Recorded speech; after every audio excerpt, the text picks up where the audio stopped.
Eu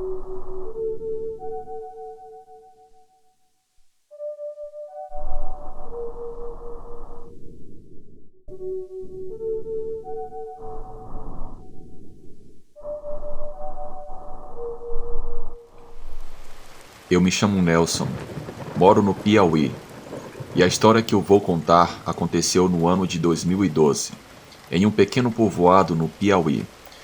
Eu prefiro não revelar o nome da cidade. Naquele ano, eu estava morando com a minha família no Maranhão. Eu nunca dei crédito para essas histórias de coisas sobrenaturais e eu me considero ateu, mas em uma certa noite, algo me deixou com a pulga atrás da orelha. Lá no Maranhão, eu comecei a trabalhar em uma empresa de terraplanagem. Eu comecei como ajudante e, com o passar do tempo, devido ao meu esforço, eu fui promovido a encarregado de obras. Consequentemente, eu iria viajar para outras cidades e estados, supervisionando obras que a empresa estava realizando. A maioria dessas obras eram pavimentação de ruas, avenidas ou construção de estradas. A empresa me enviou para uma cidade no sul do Piauí. Arrumei minhas coisas quando cheguei em casa e no dia seguinte viajei em um caminhão da empresa até a cidade designada.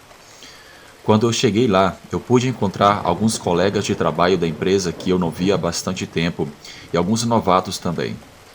Estava sendo realizada a obra de pavimentação de uma estrada. Os dias foram passando e tudo corria normal. Muito trabalho, muitas coisas para supervisionar e todos os dias eram bem exaustivos, ainda mais pelo calor que fazia naquela região.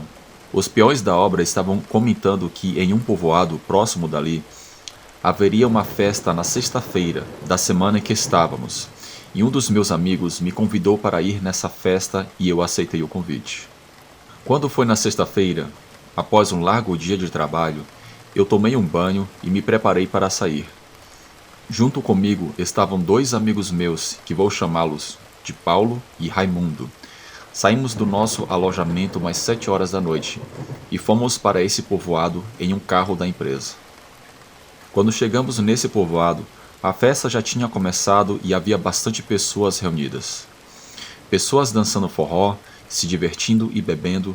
Eu e os meus amigos ficamos na cobertura de um bar que era totalmente feito de palha, tomando uma cerveja.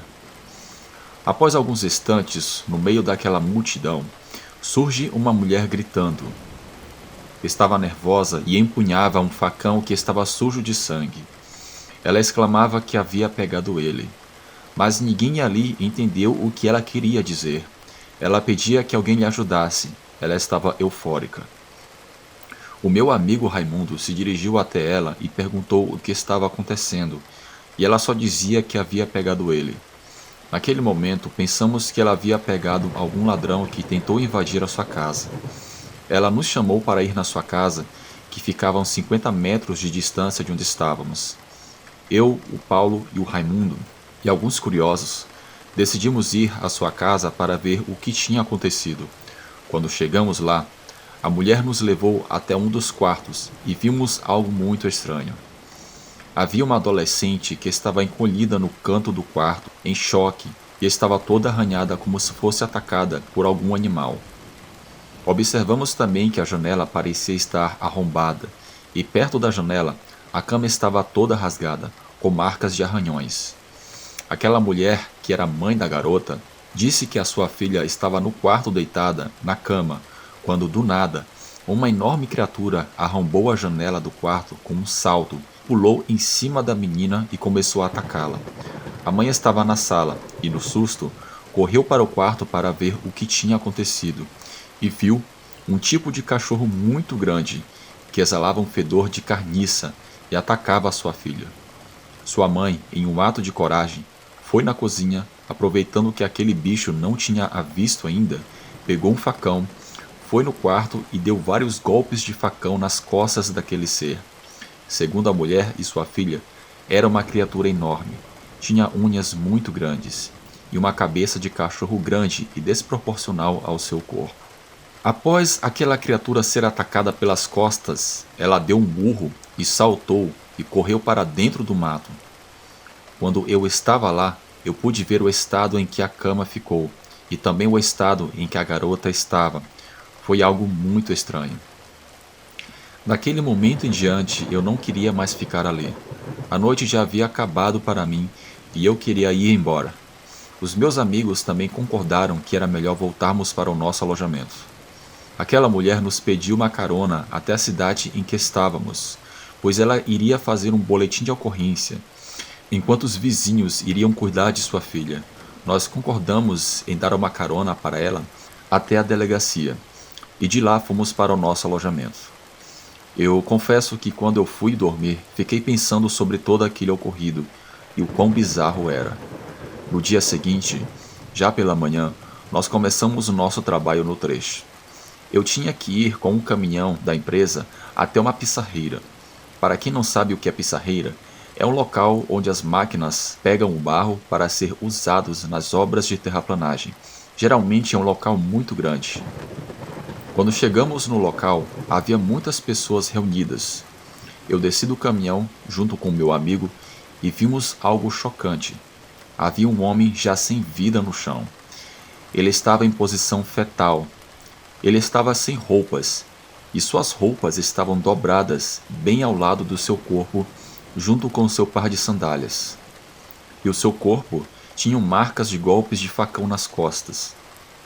O mais bizarro de tudo é que o mato ao seu redor estava mexido, como se ele tivesse rolado no chão antes de morrer.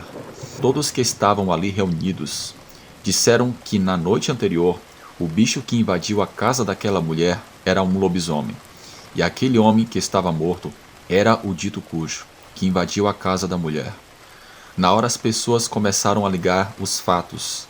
O mais estranho é que aquele homem não era morador da região, ninguém conhecia ele. Quando a polícia chegou, levaram o corpo. Até publicaram nos jornais e na rádio sobre esse homem nas cidades vizinhas, mas ninguém o conhecia.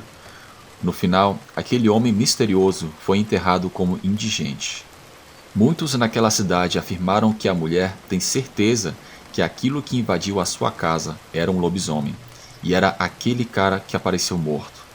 Ela atacou aquele bicho pelas costas, e aquele cara também, que ninguém conhecia, tinha marcas de facão no mesmo local. Seria coincidência demais, ainda mais que era uma pessoa que ninguém conhecia naquela região. Enfim, depois desse ocorrido, a cidade em que eu estava ficou em pânico. As pessoas faziam toque de recolher. Depois das 6 horas da tarde, ninguém mais ficava nas ruas, com medo que esse lobisomem pudesse voltar. Após alguns dias, eu fui transferido para o Maranhão e não tive mais notícias daquela cidade. Mas foi um caso que me deixou com a pulga atrás da orelha.